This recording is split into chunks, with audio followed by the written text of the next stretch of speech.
ہے، لیکن اب اگر وہ صاحب حیثیت نہیں رہا، اس کا کوئی کاروبار اچانک نقصان ہو گیا ہے، بعض دفعہ کسی فیکٹری میں آگ لگ جاتی ہے، انسان جو ہے نا بہت زیادہ غریب ہو جاتا ہے،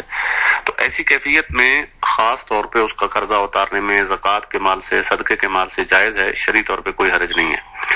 لیکن اس کا دوسرا پہلو یہ ضرور سامنے رکھنا چاہیے کہ عام طور پہ ہمارے ہاں رواج ہوتا ہے کہ یہ مالدار طبقہ جو اچھی زندگی گزارنے والے ہوتے ہیں،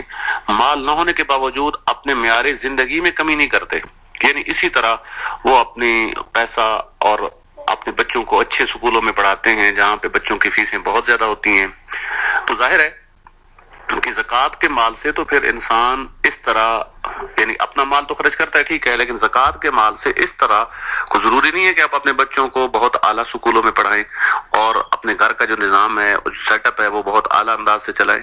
اللہ تعالیٰ کی اگر مطلب آپ کے حصے میں ایسا لکھا ہے، آپ مال نہیں ہے، تو انسان کو اپنا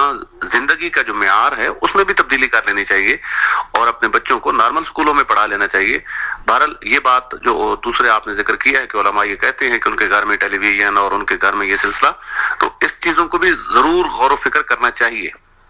کہ انسان زکوٰۃ کے مال سے، ظاہر ہے